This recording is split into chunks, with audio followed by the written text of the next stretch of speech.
Welcome to Rates and Barrels. It's Friday, June 13th. Derek VanRiper, Sarris here with you. On this episode, we dig into the debut of Jacob Misiorowski that went down on Thursday night. We're going to make that part of the weekend waiver preview because Misiorowski will be among the pitchers many of you are thinking about adding in weekly leagues over the weekend. Got a little bit of baseball news you should know, including a story that Eno co-wrote with Evan Drellick about the increased drag on the ball this year. There might be some things in the xStats that are a little different than we expect as a result of that. And we got a little baseball news you should know as we get started today. As always, you can join our Discord, the link in the show description. And if you enjoy the show, be sure to hit the like button on YouTube, leave us a nice rating and review on Apple Podcasts, Spotify, wherever you listen. Let's start with the Brewers, though, a team that apparently is run by a genie that grants wishes. Aaron Civale wanted to be traded, and he got what he wanted. He's now a member of the Chicago White Sox with Andrew Vaughn going back to the Brewers in the deal.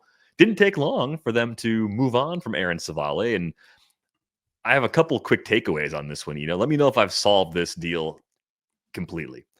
One, I don't think there was much of a trade market for Andrew Vaughn after the White Sox chose to option him to AAA a little earlier this season. Like that squashed any little bit of trade value he would have had in the first place. And two, because of money and because of everyone knowing that Civale wanted to trade and the Brewers had depth, they didn't have a lot of leverage either. So this was kind of these two teams sort of need each other, and the way I look at it is Vaughn's going to Nashville for now. He's depth. He's got options. The Brewers get 3+ months of a guy that never reached his potential in Chicago, but maybe they can find something to tweak with him. And if they like what they see, they have him for the rest of this season, and they can pay him for the final year of arbitration next year before he hits free agency. And for Civale, he gets a chance probably for the next 6+ weeks to work like a regular starter. The White Sox will take as many innings as he can possibly put on his arm. And he likely gets traded again because they're not going anywhere this year. Plenty of teams will still be interested in pitching at the deadline, and perhaps they will get a more interesting player back for their future than they could have got for Andrew Vaughn. Yeah, I think they have the opportunity to basically showcase him better to get better prospects. They would also take a different sort of prospect for Aaron Civale. Then the Brewers would be that interested in. Like, they could take somebody in high A that it's really far away, whereas the Brewers potentially get something that can help them this year in Andrew Vaughn. Right now, Andrew Vaughn's at the top of an interesting leaderboard that we will reference again later, but he, among batters with at least 300 results, has the fourth biggest gap between his expected slugging and his actual slugging. And I think that something that you can see pretty easily if you just look at his page. But we also know that he's a guy who hits to the opposite field. And so he doesn't make the most of his barrels. And yet he was a guy that had like 170 ISO, 160 ISO, now has a 124 this year. So even if you just judge him against himself, there's more to be done there. I guess for the Brewers, the possible situation is, I don't know. Jake Bauers is apparently, they're listing on Jake Bauers now. Could it just be a caddy situation with Rhys Hoskins? Or could Rhys Hoskins, Andrew Vaughn, and Christian Yelich share time at first base and DH, with Yelich sometimes playing the outfield? How has Yelich looked in the outfield recently? Hasn't been out there much. He's played, I think he started 6 games in the outfield all season. He's DH'd 58 times. So I just get the sense that because of the depth they have in the outfield, the athleticism they have a better team on the field defensively when Yelich isn't out there. It's just a simple way to look at it. This to me is a little bit more about Rhys Hoskins being in the final year of the 2-year deal that he signed a winter ago, and not having a lot of first base depth that's major league ready. So maybe Vaughn's a bench if piece. Hoskins leaves. Yeah, He's like a bench piece this year, up and down guy because he's got options, and then sticks around next year if they like what they see. Like I just think this speaks to the limited value Civale had despite the number of teams that need innings. It's a little bit surprising to me in some ways, but it's an interesting lottery ticket. And I think veteran lottery ticket was probably the most likely thing the Brewers were going to get. It was going to be a reliever with bad ratios, a guy that's down at AAA mashing. We talked about, was it Jose Miranda? Like that was our other idea. Like this is very similar to that. It's just a guy that has a higher draft pedigree. Yeah, I had, before we got this batting stance information, I had different ideas of Vaughn in my head of what the problem was. Looking at pull stats, I was thinking, oh, this is a guy who lets it travel too much. He should go get it.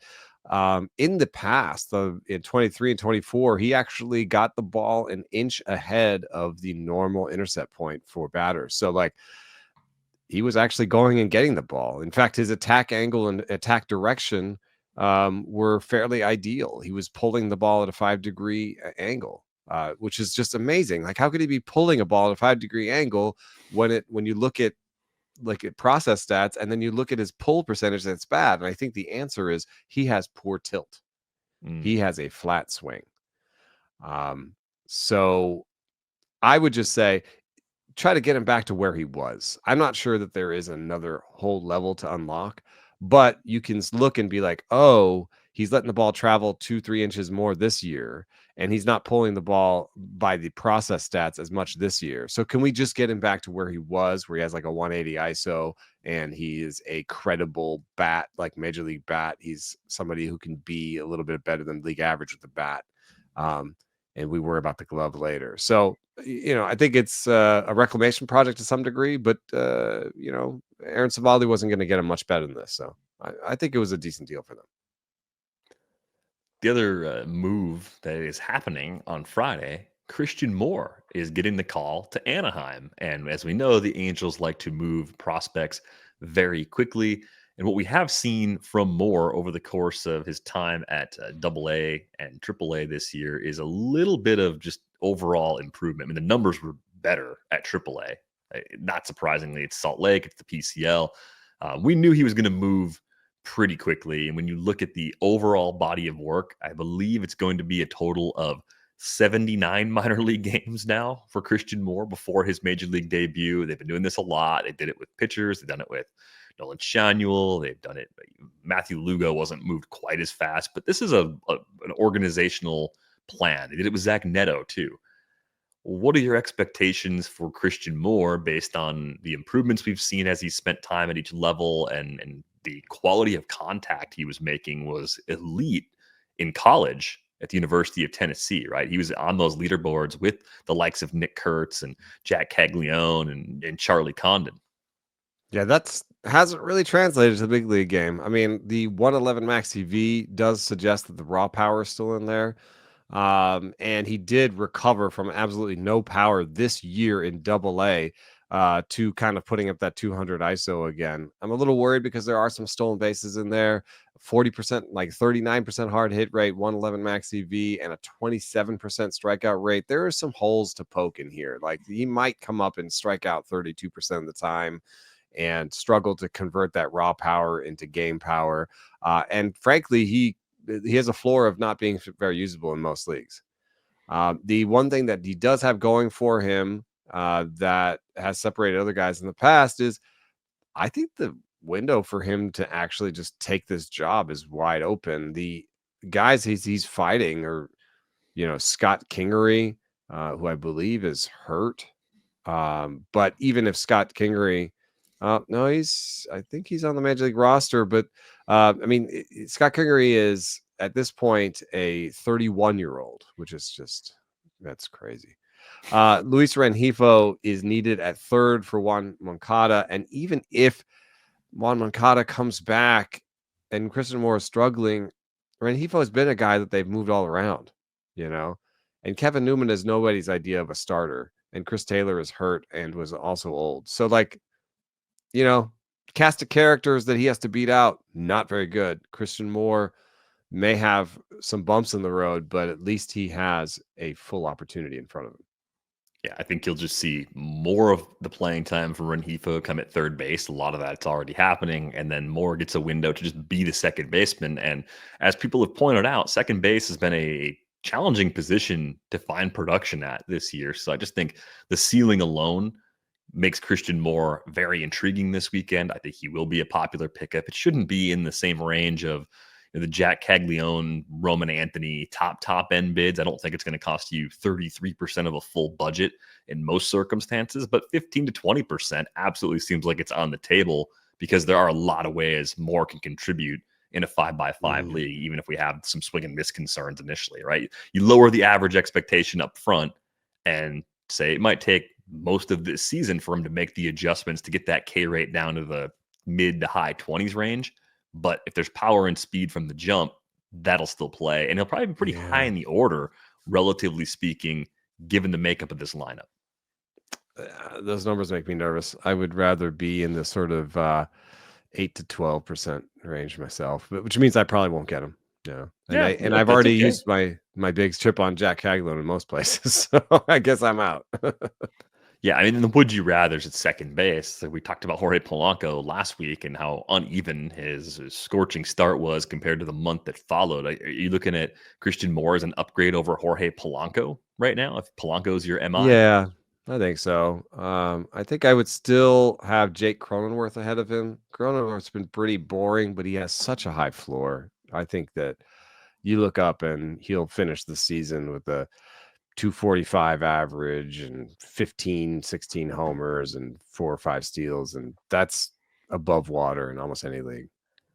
The Fangraphs player rater in 12 team 5x5s has 7, because I'm going to count multi-eligible guys, 7 second basemen that have earned $10 or more so far this year. Michael Garcia, Bryce Terang, Brandon Lau, Nico Horner, Jose Altuve, Ketel Marte, and Brendan Donovan. That's it. And none of them 20, right? Like none of them 20. Yeah, it's like 16.9 for Michael Garcia is the best at the position right now. And Marte is like second or third. Yeah, because he had a little time on the IL, so that's held his value back. It's just been a rough year. That's pretty bad. That's pretty bad. And I wanted Michael Garcia's breakout last year, so I only have like 2 shares of him this year. And they've been both like emergency, like oops, like people got hurt, and I picked him up early and just happened to luck into it, basically. It'll get a little bit better. I think Jazz Chisholm is probably better today forward than he's been up to this point, so he could probably crack that double-digit mark. But also maybe playing third base more often going forward. So next year, this problem may not be solved. It's unless Moore really takes off, like next year might be worse. Well, yeah, you got Ozzy Albies, who we talked about on yesterday's episode. Marcus Semien looking like he's finally showing true signs of aging. Matt McClain hasn't been the same player he was before the injuries, at least not yet. So, it's been a position full of unpleasant surprises up to this point in the year. So hopefully we'll get a pleasant surprise with Christian Moore. All right, you wrote a story with Evan Drellick about the increased drag on the ball, and you kind of hinted at it earlier when we were talking about Andrew Vaughn. Just we've talked about the limited use of xStats in season, like the limited value of using xStats in season. And this is among the variables that can make the xStats so unreliable. Yeah, the way that the xStats works is they are recalibrated in the spring, in the June to July area. I don't actually know exactly when, maybe around the All-Star game, but they are recalibrated so that the league number is 0, X slug minus slugging, right? So, what you find this year is the difference between actual slugging and expected slugging on the league level is 30 points. There's 30 points of slugging missing, according to their own sort of expected stat. What you'll do is you'll look up one day and it'll be 0. And, because on the league level, what they want expected slugging to say is, given the realities of this season, that batted ball should have done what, and so, the other ways that we looked at it, we found that the drag is the highest it's ever been on the ball. and that's what their own stats that they record and give to us on a drag leaderboard. So you can see very clearly that all but like 2 days this year were above the line for average last year. And it goes all the way back to 2016 to they even had to they had to rejigger. They didn't have to do it. It does. I'm sure the graph did it automatically, but the scale of the graph changed this year. It used to only go to 0.36 drag, and they had to go further up to accommodate some of the days this year. So drag is up. And we had some differing results from different people who looked at if distance was down, partially because batters are hitting the ball harder this year in general. I think maybe due to some maybe weighted ball, stuff. Tracking bat speed might lead to better exit velocities because people are valuing it more. For whatever reason, they're hitting the ball harder. But if you adjust for how hard they hit the ball, what the temperature was, what the humidity was, as Professor Alan Nathan did so nicely for us, you find there's a missing 3 to 4 feet on long fly balls. And that's the 30 points of slugging. And so, yes, when you go to expected slugging, slugging minus expected slugging, I think there's some value to say that Yordan Alvarez was a little bit unlucky. Andrew Vaughn was a little bit unlucky. These guys are missing 150 points of expected slugging, right? Tyler O'Neill is on this list. Corey Seager, Gleyber Torres, Nolan Jones, Brian Reynolds, Juan Soto, okay, so some of these players could just do better with just a regression on balls in play. But there's also the class of player that's missing 30 to 40 points of slugging, where you might be oh, he's been unlucky, but maybe he's not being unlucky at all. Maybe this is the zoo zero. So Michael Bush, Ketel Marte, Wyatt Langford, Nick Kurtz, Mookie Betts, Jorge Polanco. You may see a larger X-slugging than slugging, but it's within that band of maybe there is actually no bad luck there. So I would caution you, when you're looking at expected slugging in a given season, maybe the big ones are notable, but often also you'll find that somebody like Andrew Vaughn underperforms as expected, because if you send your barrels to the opposite field, they don't do as well. Tommy Pham always underperformed his expected slugging, and they don't adjust for spray angle in the expected numbers because it means a lot on a given ball, but it doesn't make it more predictive for the player. However, there are certain players that have certain tendencies that go over time. Isaac Paredes, we talk about these guys all the time on the pod. Isaac Paredes, Andrew Vaughn, Tommy Pham, even Yordan Alvarez, he kind of does the oppo barrels a little bit. Those people will have higher X slugging than slugging, and they will have it year in and year out. So it's a little bit better to kind of look all the way to the process. That's why it's so exciting to me when they release things like intercept point and bat speed. We can get closer and closer to things that are directly measured and aren't results. They're divorced from results. And the better that we understand the link between those directly measured things and results, the better we can look at the processes underneath and say, oh, this guy's being unlucky. He's still swinging the ball hard. He's still getting at the same contact point, still has the same, attack direction, attack angle. That sort of stuff should be able to tell us a little better if someone's being unlucky, rather than expected slugging, which is just sort of a hodgepodge of all the players and all the balls. And, oh, yes, some of these balls should have performed better. Yeah, I do think you brought up the types of players. I'm glad you did. The types of guys that are likely to year over year over or underperform their xStats. And I think it's pretty interesting if you're looking at it from the difference where you're looking at a higher actual slug versus X slug. Jacob Wilson pops as number one on that board. And I think he might be someone we see at or around the top of this leaderboard a lot. And park factors, I think, are one other thing that I think could cause the real numbers to be a lot different than the expected ones, right? You could just be dealing with extremely warm, hitter-friendly conditions, or more specifically in the case of Paredes, it's not only his approach, but it's also his ballpark. Jeremy Pena's top 10 with the 49 slug against a 422 X slug. We talked about Pena yesterday. He's using a similar pull-happy approach to unlock that power. So I think, you could look at that and at first glance, Bregman's right Jeremy next Pena's to getting Pena. lucky. Yeah, but Yeah. it's like he's actually just using an approach that works. Alex Bregman, 553 slug, 484 X slug. Well, he's at Fenway now. Like that's a perfect fit for him park wise. So he will probably continue to outperform his X slug as well because of that. Yeah, I'm surprised not to see more speedy spray it types next to Jacob Wilson, because I do think legs are part of this. I don't think that sprint speed gets factored into X slug. So you just look at two batted balls, and if you have the sprint speed to turn that basically 1.5 base hit into a 2 base hit, you know what I mean? That will impact your slugging. I see Mike Talkman there. It's possible he's still using his speed to that, Kyle Isbell, Cedric Mullins. So there's maybe some guys who use their speed to get a little bit more out of their slugging. But yeah, I do think like kind of a spray full contact guy might be on the upper ends of his power outcomes just because of the kind of effects you're talking about. Yeah, pretty interesting stuff, though, in that story with Evan. Highly recommend people check it out. Get a subscription to The Athletic if you don't have one at theathletic.com/rates and barrels. Here's another type of person, and you can go to Baseball Savant. It's called the batted ball profile.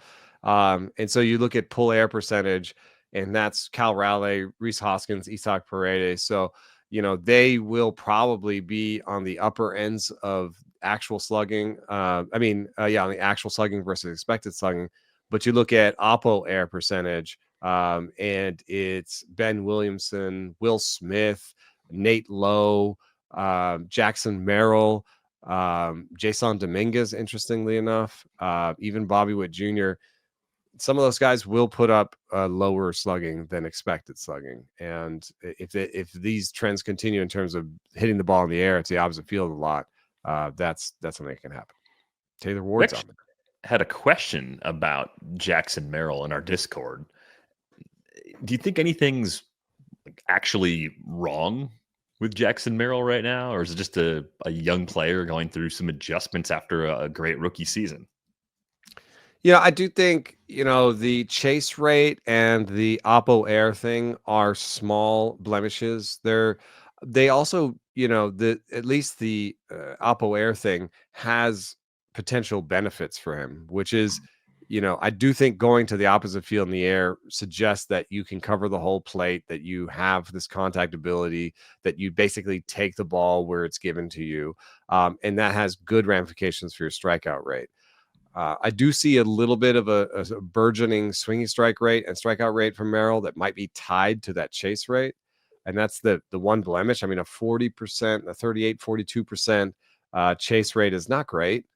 But I think he came up into the big leagues with I can do anything, because he has such a good hit tool, and he had such a good debut that I think a little bit of struggle would go a long way with him, where it's maybe he'll tighten his zone a little bit, chase a little bit less, and be better in the long run. But, still has the, excellent power to all fields, excellent contact ability. I think he's still great.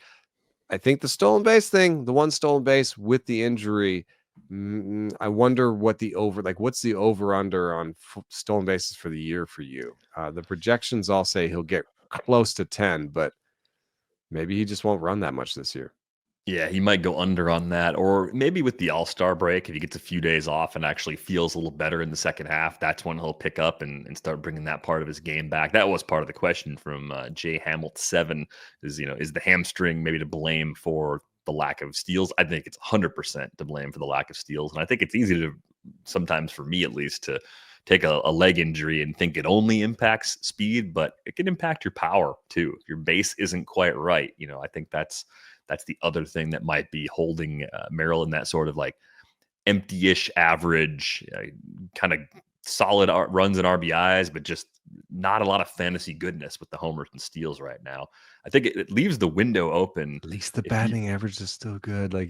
He's not a bad player. He's not sinking you. He's just, for as early as he was being drafted, you're a little unhappy with what you're getting. It leaves the window open in long-term leagues, though, but not being as good as he was last year right now. It's at least possible to try and get him back as the centerpiece in a blockbuster long-term deal. If you're out there trying to play for the future, I would 100% be on board I think I'd trying to still do buy that. him. Yeah, because Yeah. I try to mention this a lot, but the chase rate is more of a problem when you turn 28, 29, 30 at least. He's 22.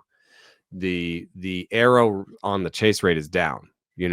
He is supposed to still improve his strikeout rate, his ground ball rate, and his chase rate in the next 3 years. Those things are all supposed to still improve. So the age along with this, and the fact that like this injury might be contributing to fewer steals, I think that all those things point to I agree with you 100%. If you want to do a kingmaker deal where you give the person all your old guys that they need to win it all, but you get Jackson Merrill back, I would do that. Right. That might be about as good of a player as you can reasonably get back in some of those competitive long-term leagues too. So worth floating it out there if you're trying to make such a deal. Oh, I had a real quick idea. Just real quickly, this is off the rundown, Yeah. the other Jackson. Just smashing the fourth wall. The other Jackson. I guess maybe the other Jackson Churio, would be harder to attain because even if there's been a slight he's treading water and hasn't gotten better yet, than the second year, he's still hitting homers and stealing bases. He'll still get pretty close to 30-30. Yeah, Chorio is at $23 in the Fangraphs player rater right now. He'll be harder to pry out of somebody's hands. Hitter number 25 on the season. That was with a little bit of a slump in, I think it was late April, early May. The days and weeks, I'm not going to lie, everyone, the days and weeks have been blurring together for me just a little bit. So if it seems like I'm a little off with when things happened this season, there's a good reason for that. And I'm trying my best. I really am. Doesn't seem like it, but I am. Let's move on to our weekend waiver preview. So we'll start with the bats like we always do. We'll continue with our new format, a bit of a would you rather as we roll along. And I like that you put these leaderboards together with just all the names that we're going to talk about. So we'll pop that up on the screen if you're watching us on YouTube. At the top, we're always talking about the guys that are under 80% rostered. This week, these are the movers from CBS, guys that are being added a lot or dropped a lot. So usually it's like a percentage roster Who's rate that shift. Cleveland guy at the top? 8+%. That's David Fry. Oh, David Fry. That's right. David Fry getting blocked by the counter that we have on our side of the screen. He's very, very low rostered right now, so we'll get to him in just a few minutes. But we're talking about guys like Josh Young, Addison Barger, Kyle Stowers, Brenton Doyle. This group this week is mostly guys who are falling in roster rate. The only one going up is Barger, up to 64% now at that combination of third base and outfield eligibility. I do think it's interesting seeing him right next to Josh Young, a guy that I've been waiting on for a full healthy season for a couple of years. I feel like in all my keeper leagues, Josh Young keeps finding his way onto rosters. And the great news this season, he's played 60 games already.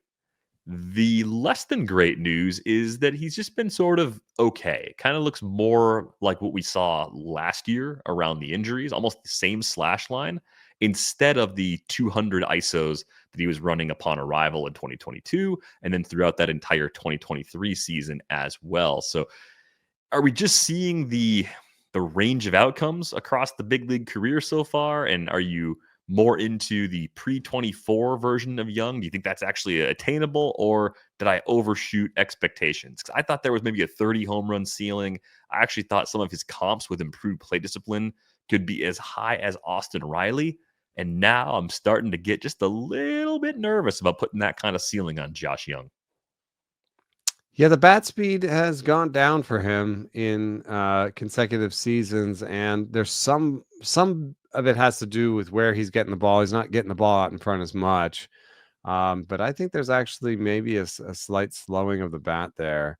It is within the range where I think he could get it back if he was healthy. And at 70.6 miles per hour, it's still round league average. There's plenty of guys who hit homers in that area. So I don't think there's anything he can't get back, but I do wonder if we just shave a little bit off the top of our expectations what his ceiling is. And then when you do a straight would you rather between him and Addison Barger, at this point, I would, if I knew they both had jobs and they both were just everyday players for their organizations, I would take Addison Barger because I see similar plate skills, similar strikeout rate, contact rates, and I just see premium bat speed, premium barrel rate from Barger. So I would expect him to hit more homers, given the same amount of playing time. There's been a little bit of, lineup changes in Toronto recently, and I want to just check the page because I've seen Barger show up as a pinch hitter, I believe, in a box score. He didn't play against the lefty on the 5th, and he didn't play yesterday, or he didn't play the 11th against the lefty. So Barger's not in a full platoon where he doesn't ever play against lefties, but there are days where they fit Ernie Clement in over him against lefties. So that's a little bit of playing time risk. I think that Josh Young is a little bit more of a set it and forget it guy. It looks like he's taken one day off in the last 3 weeks. Yeah, I think the thing that changed for the Jays was the somewhat recent return of Andres Jimenez from the IL, bumps Clement back into that needs to play utility role, and then you get a tough lefty, especially. I think tough lefties will be days off for Barger sort of going forward, and then maybe all lefties at some point, depending on what Clement's providing with the bat, maybe depending on who's pitching that day, if they prefer Clement as the better defensive option of the two. But that would be the one thing that works in Josh Young's favor. It really seems like he's the guy, and he was a little banged up at the beginning of the season too. So maybe this is an underwhelming first half that is partially attributed to health. But yeah, look, one day off for Josh Young since April 7th. I mean, basically since he's come back, he's played every day except for one. They have a pretty hilarious bench. Every non-catcher on their bench is right-handed. And so it looks like Addison Barger and Andres Jimenez are in a platoon, and possibly as well Alan Roden with Miles Straw. Thought Roden had his ship had sort of sailed. But he's back in the picture. He's up. I mean, they're trying to mix and match with Varsho out, and Clase's a switch hitter. But it looks like they almost have a line change. If you look at their lineups, when the lefties are in, the entire bench plays. Clement, Heineman, Straw, and Schneider.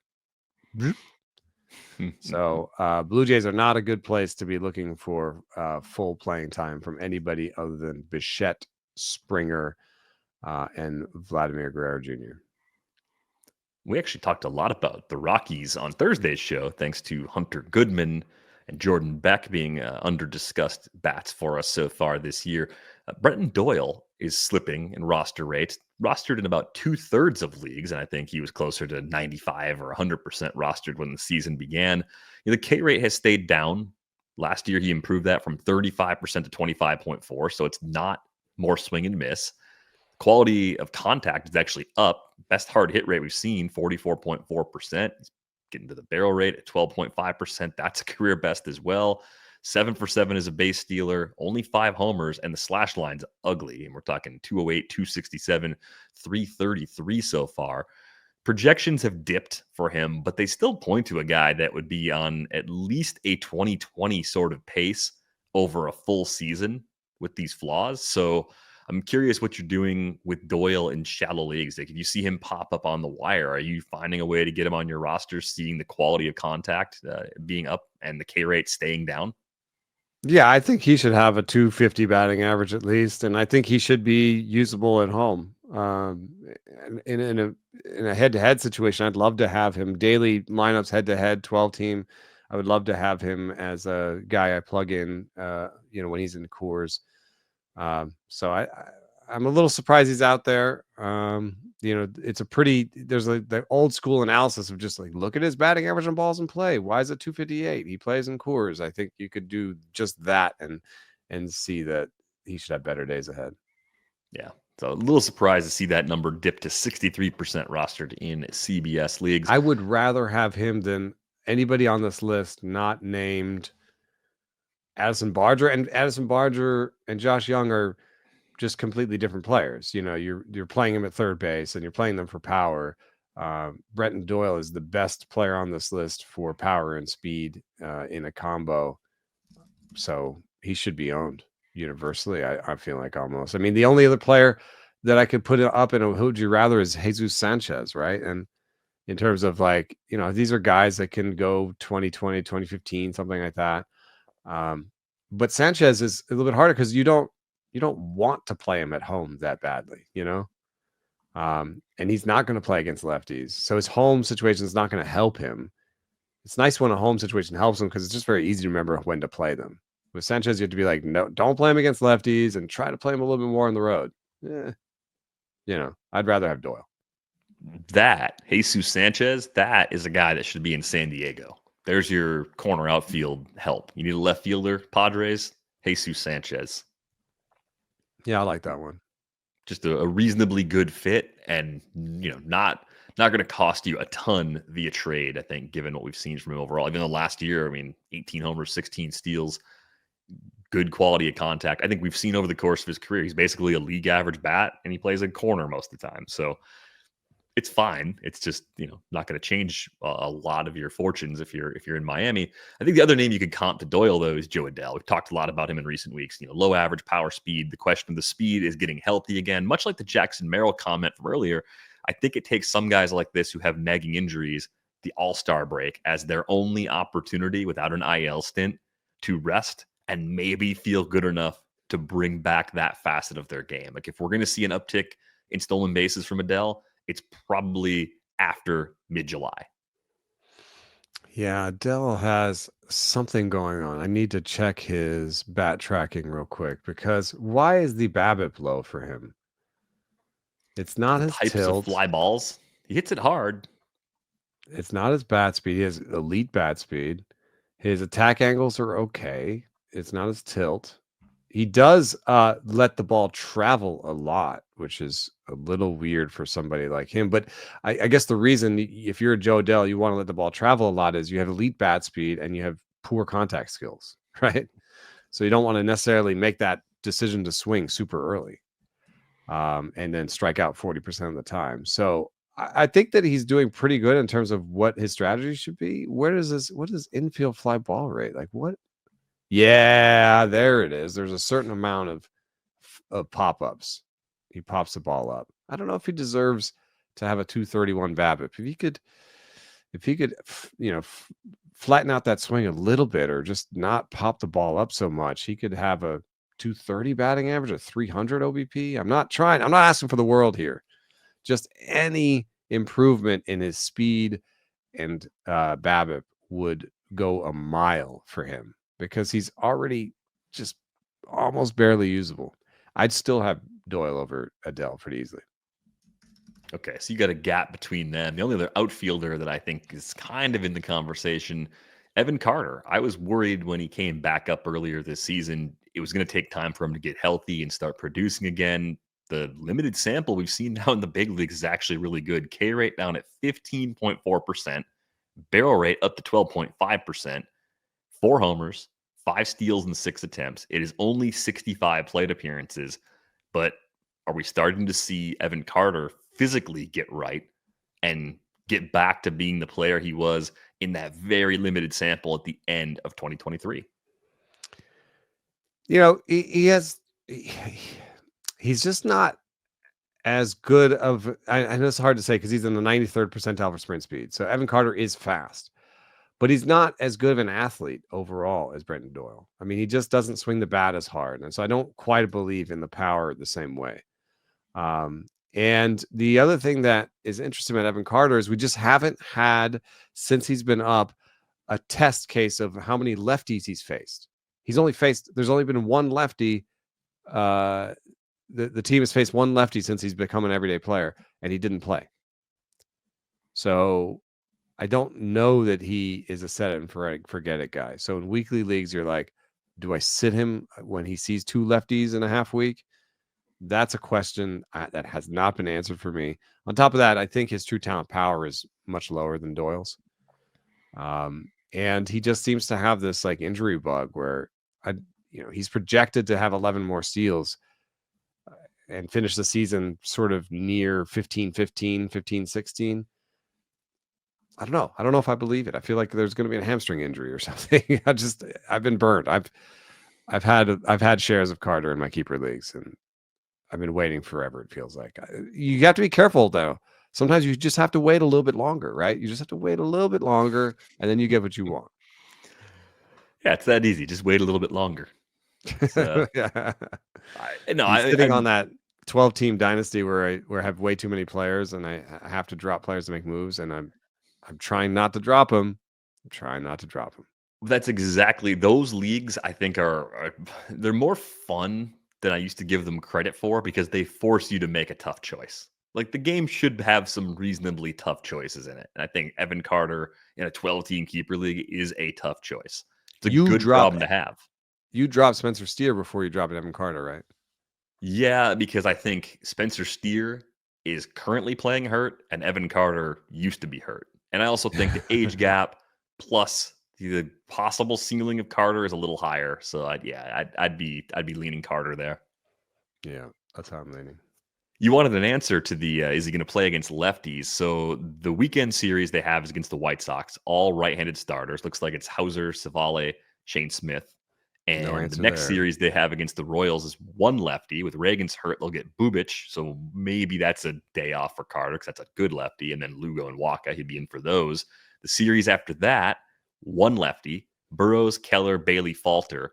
I think if they want him to be an everyday player or near everyday player, he's getting that start against Falter. I don't think you get your answer until that week because the next series after that is at the Orioles, where it'd be Morton, Sugano, and Cade Povich. So if he's playing against lefties like Falter and Povich, I think that's a really good sign. If he's sitting against both of them on top of Bubich, then I think you have your answer that they don't intend to give him short-term opportunities against lefties. Yeah, and it has something to do with the urgency to win and the willingness to focus on developing players at this point, and they're right on that line. Yeah, living right there. I was a little surprised to see Connor Norby, 33% rostered right now. Like we're a little excited about him back during draft season. I know he was banged up to start the year as well. Common refrain for a lot of guys we're talking about today. And what we're seeing from him right now is not on the same level of what we saw post trade last season, but there's some power, there's some speed, and I just don't see any reasonable threats to his playing time. Like what reason could the Marlins have to not keep playing Connor Norby a lot outside of an injury? I think it's a skills thing. I think he's just caught in that situation where he's valuable in the deeper leagues, but in the shallower leagues, people can see the strikeout rate, the pretty bad swing strike rate. 17.4% is a bad swing strike rate. And then they see the 345 BABIP and go, oh, wow, this batting average could go down. Hmm. And then the park is not really supporting his power. And at 8.6% barrel rate, the 108 max EV for Norby, the power numbers have always been a little bit borderline for him. He doesn't have elite power. He has like decent game power supported by iffy batted ball stats. And you put those two together in Miami, and you have a 127 ISO for Norby right now. It's hard to be like, oh yeah, he's about to hit a bunch of homers.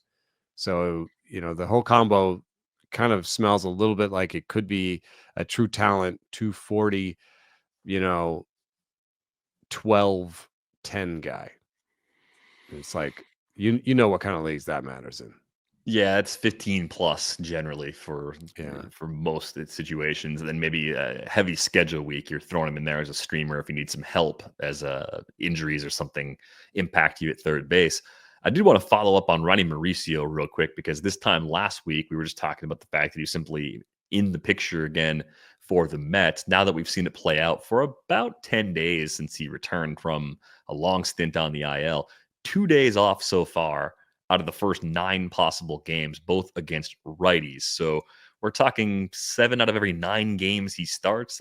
As much as I like Mauricio and as tulip as he is, I think that also makes him a little trickier to roster in weekly leagues. I think in leagues with daily moves, I'm a little more interested, even if it's more of a medium size, like a 12-team league. I think Ronnie Mauricio does enough things well, as long as Mark Vientos is on the shelf at least, to play nearly 80% of the time and maybe actually cash in on that playing time. Yeah, I think he's a better bat than Jared Young. And I think that's what's playing out. Jared Young's, opportunities are slowing down. And Mauricio is a switch hitter, so there's not really a reason to like play Young over Mauricio. There are definitely some nice underlying power numbers for Mauricio.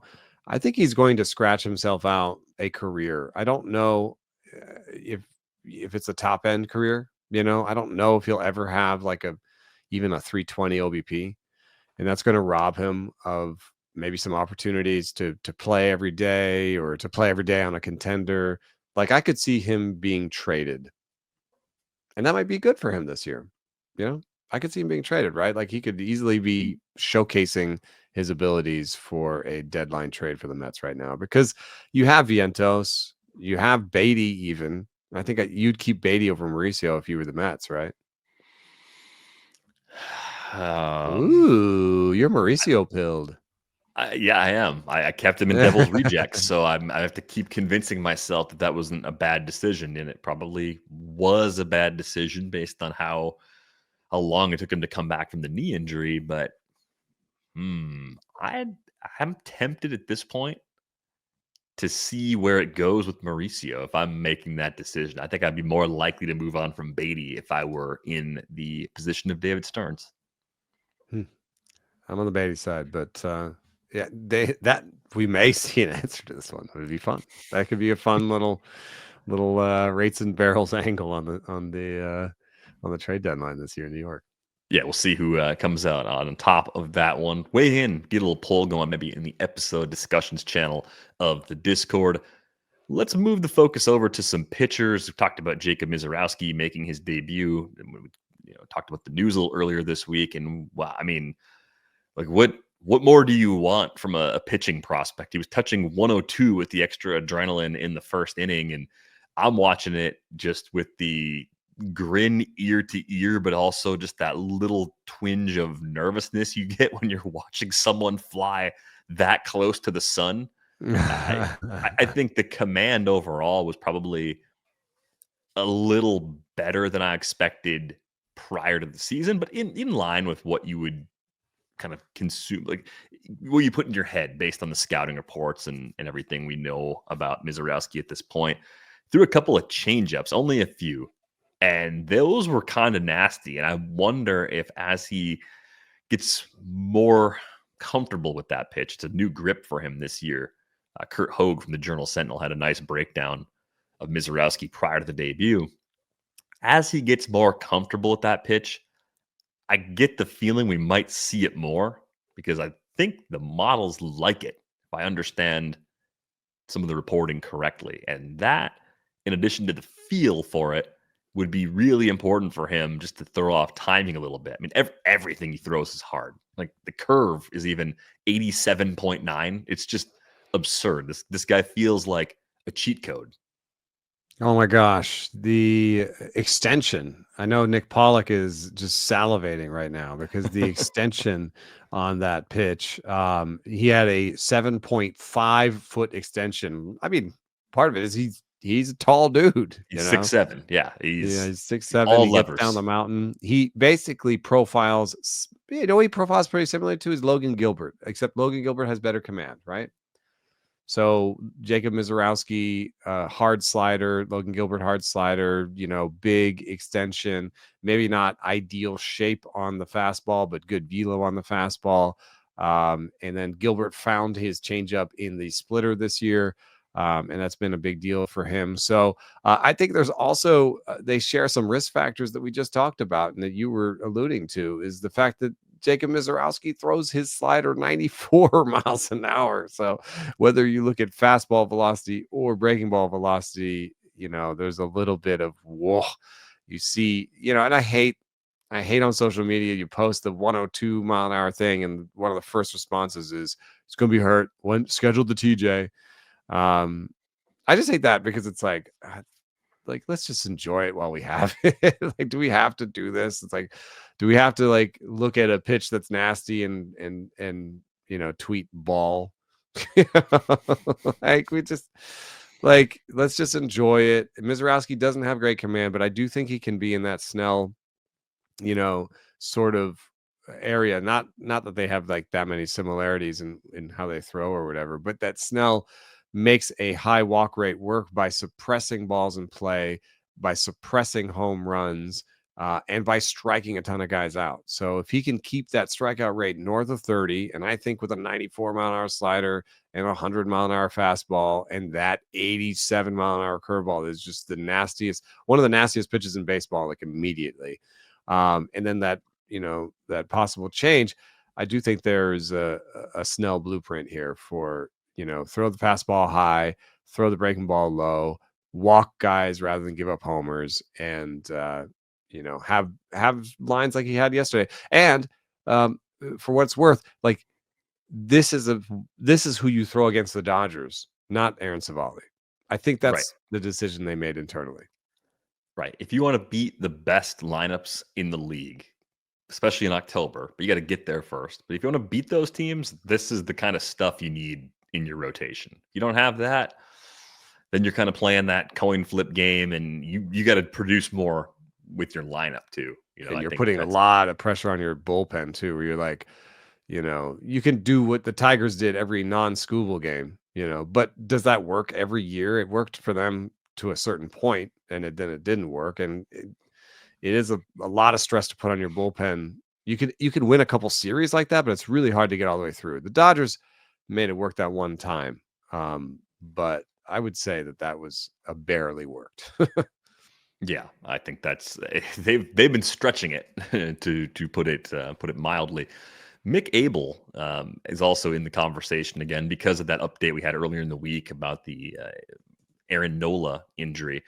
Abel actually lines up for a 2-start week next week. He'll go at Miami and home against the Mets. So that's going to draw interest even in shallow leagues. Very happy I have him already. And this was exactly the kind of future I foresaw, which is I didn't necessarily foresee that something bad would happen to Nola, but just that like there could be this situation where Nola gets right and Ranger Suarez goes down or whatever, whatever it is.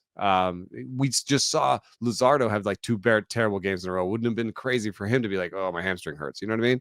So I just thought that Mick Abel being the 6th starter right now and having the stuff he had would lead to a situation like this. I knew there'd be a 2-start coming. I did not pitch him against the Cubs, which I thought was a tough matchup, but I came out of that still thinking, hey, this is a good player that I want to keep on my roster going forward. And another thing that Mick Abel shows us is that there is a debut velocity bump. He sat 97 in his debut and had a 114 stuff plus, which is great. You love it. And think about this with Jacob Misiorowski. In his second start, he had a 95-mile-an-hour fastball velocity and a 109 stuff plus, which is still good. Still a good, 4-pitch mix, 5-pitch mix. Still a lot of reason to like Mick Abel. But it's something to think about with Misiorowski is he's probably not going to like sit 100 in his next outing. I mean, I think it's better for him long term if he's not. It's better for all at that of us level. if he doesn't. It felt like we were seeing the max, especially at the beginning of that outing. You're like, all right, get the nerves down, get a little relaxed, and get in there at like 98, 99, and reach back for the triple digits when you need it. Right, like that is better, safer, seemingly cruising speed if you can even get there. Mick Abel is my favorite pickup on this list. I would you rather him over everybody. And including Misiorowski? I think maybe the command issues with Misiorowski are worse than they were with Abel. I mean, Abel was a little bit up and down. Like in the Cubs game, he did walk 3 guys, but although Misiorowski's ability to just take the rotation job and okay, all right, Misiorowski over Abel, but those are the 2 guys. And then from the reliever standpoint, Shelby Miller, I don't know why. There's very few relievers I want that are on the wire right now. I want Shelby Miller over Randy Rodriguez. As much as I love Randy Rodriguez, I don't think Doyle is necessarily just about to lose that job. Right. I saw Jordan Romano was one of the relievers whose roster rate was falling. He's at like 62% right now. I think that's a pretty easy swap to Miller if that's a decision you get to make, isn't it? I would do it. I don't trust Romano. What are you doing with Ben Casparius where available? I think the way they're using him is frustrating a lot of folks. It looks like he's lined up, though, for a start against the Padres coming up here 5 days from now. So that'll be like, Wednesday? Home start, at least. Tough matchup, but at home. And then he gets the Rockies on the road if he stays in the rotation. It's not a good schedule. I mean, yeah, the San Diego game could go either way. And Fangraphs has Wroblewski and Casparius and Sauer in the rotation right now. Oh yeah, no, things are going great for the Dodgers rotation. Anyway, I like Casparius of those three the best. And so if they start winnowing that down and bringing guys back, and you look up and one of the three is still in the rotation later, I think it's Casparius. So I think it's a long-term play. This is like the Mick Abel. If you can pull it, it's like the Mick Abel 2 or 3 weeks ago play where you try to get Casparius for $5-6, knowing that you wouldn't necessarily play him in his first or maybe even second week. Yeah, it's the function, I think, of Tony Gonsolin joining the group of injured Dodgers pitchers recently. So you got Yamamoto, May, Kershaw, Casparius, Wroblewski if they're going to use 6, Sauer. Otherwise, they can just use 5 for a little while. But never a dull moment. He'll stick over Wroblewski. So he at least has one guy. I think he has a great stuff. I love his repertoire. I think he has 2 fastballs, 2 breaking balls. Everything's hard. Everything's good. He's struck guys out. And he's another guy that, like, everyone said, oh, he doesn't have enough command. And now he's demonstrated enough command for me. What are you doing with Luis Ortiz? I know he's been a longer term player of interest because of the model. And this weekend, he'll start against Seattle on the road. So the next start, if you're in a weekly league, is actually on the road in Sacramento. What's your level of fear throwing pitchers in Sacramento, given the form of the A's balanced against the warming ballpark in the summer months? Really high. Really high. Fear factor high. Fear DEFCON 1. Okay. Whatever it is. I saw Mission Impossible. I think it goes the other way, doesn't it? 5? No, I think it's 1. 1? I gotta check the scale. No, whatever.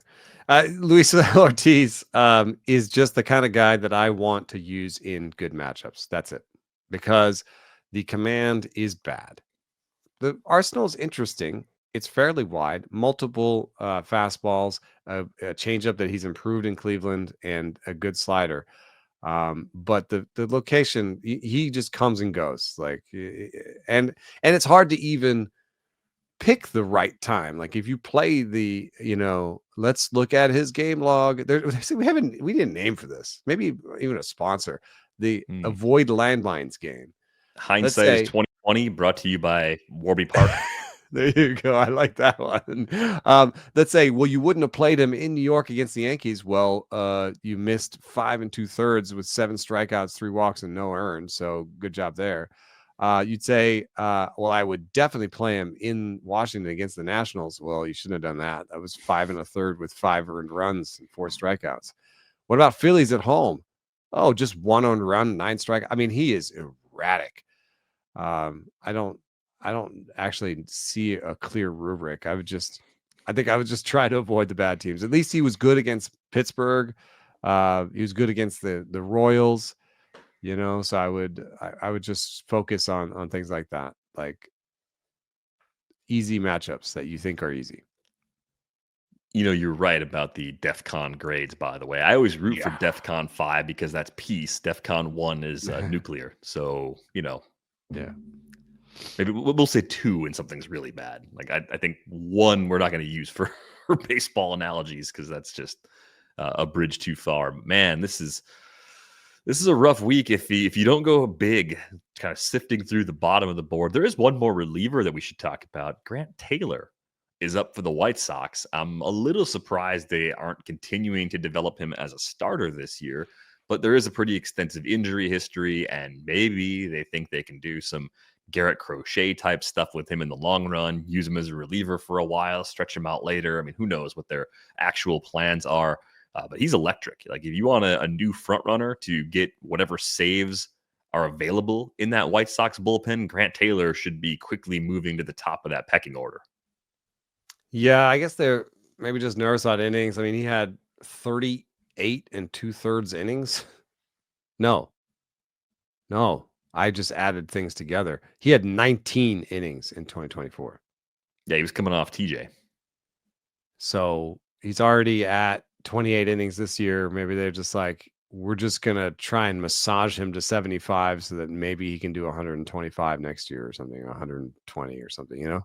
Yeah, and Yeah, I I guess think if, that's if what you're it is. them, you're kind of like, we know he's a big leaguer and he'll get better, faster facing big league hitters. Like he'll be a better starter in the long run if he's kind of brought along in 3, 4, 5, 6 batter outings for the rest of this season. So I could see it being actually a good long-term choice. I was just surprised by it because I thought they'd keep going a little longer with a traditional starter usage.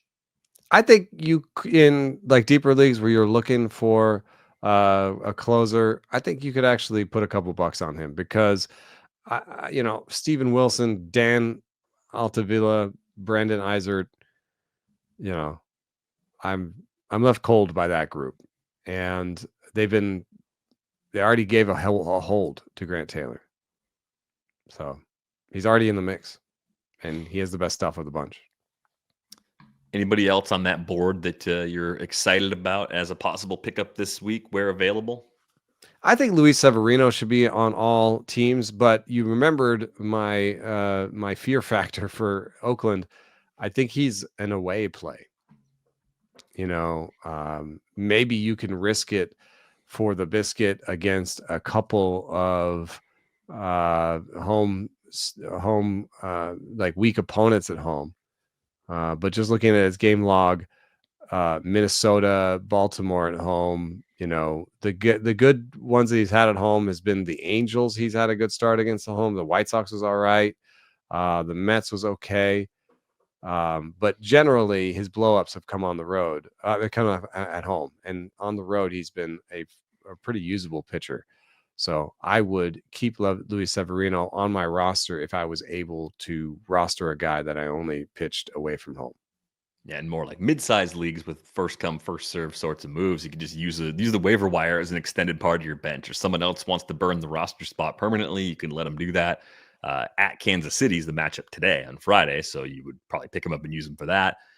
Probably don't want to use him for the next one. That's home against Houston, and then the following matchup on the 25th of June would be on the road against the Tigers. So yeah, kind of the typical in and out. That's a pretty streamer. good one. Yeah. The strikeout rate is so low, 16.6% strikeout rate. How did he's Luis Severino maintained become this guy? Yeah, it's really weird. But he has maintained a decent stuff number in the face of that. And he has maintained pretty good results overall with a low strikeout rate and a high stuff number. So I think if he wasn't pitching at home in Sacramento, he'd have normal numbers again. The other guys that I like on this list are, Chad Patrick, Shane Smith, Quinn Priester. I think those are all interesting guys that, the Shane Smith and Chad Patrick have good fastballs. They don't have good secondaries necessarily. And Quinn Priester has good secondaries and not a good fastball. So obviously those three are all flawed, but depending on matchups, I'll take them. And if I had to pick between Patrick and Priester holding on to the job as maybe somebody like Logan Henderson comes back or they make moves, what would you think? I think they might actually just smush Patrick and Priester together into one spot because, Patrick can go 3 innings and Priester can go 3 innings and get the most out of them. If you forced me, I have to choose one. I'm going to choose Chad Patrick because he has good fastballs. Okay. Yeah, I think that's reasonable. I think it's just going to be a matter of when they have injury problems again that'll help solve it for them. Until then, their cupboard's full. I mean, they've got Ashby and DL Hall and guys that can give them length, not even starting right now. So I think that to me is a little bit encouraging, but I think that's part of the question with Logan Henderson in leagues where you saw him pitch well and you're like, oh man, I'm so desperate for pitching. Do I hold him? maybe like he could be the next guy into the rotation, especially with Civale gone. One fewer starter on the depth chart means if someone gets hurt, Henderson's probably the first guy back up, as opposed to maybe having a veteran from the bullpen cutting in front of him. But you're not getting anything out of Logan Henderson for the foreseeable future. We don't know when that's actually going to be, right? So I think he's a hard hold right now. He's a really tough hold, just because it could be several weeks, or it could be 10 days. We have absolutely no idea. That's the toughest spot. Up and down game log is probably the place I'd be watching. If you have Logan Henderson, watch Quinn Priester's next start. I mean, I think it is a borderline.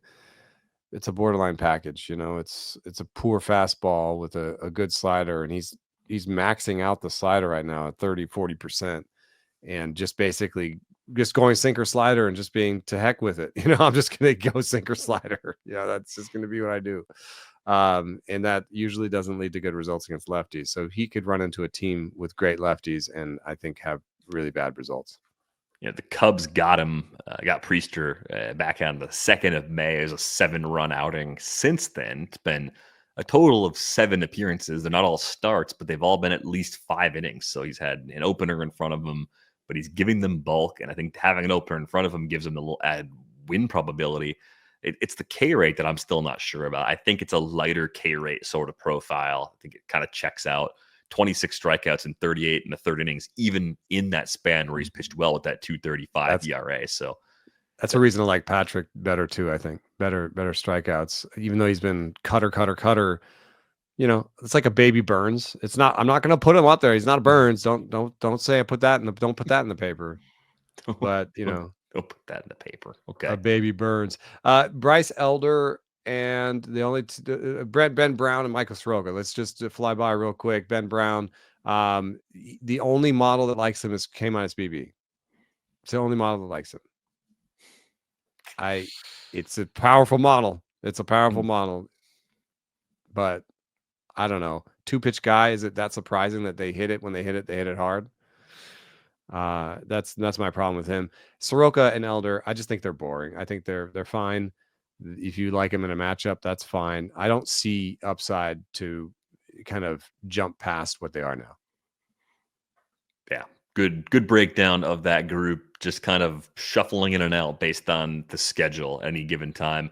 Patrick's K rate has surprised me, by the way. Just looking back, the last 5 starts, 33 strikeouts and 26 in a 3rd innings. Even when Atlanta got him this week, 5 earned in 5 innings. He had 8 Ks with 19 swinging strikes. So there's more ceiling there. There's a little more ceiling there than I thought when Patrick first showed up, and he continues to surprise. And his development, his arrival is part of the reason why that Civale trade we talked about up top was even possible in the first place. We are going to go on our way out the door. A reminder, you can join our Discord with the link in the show description. You can find Eno on Bluesky, Sarris.bsky.social. I am DVR.bsky.social. That's going to do it for this episode of Rates and Barrels. We're back with you on Monday. Thanks for listening.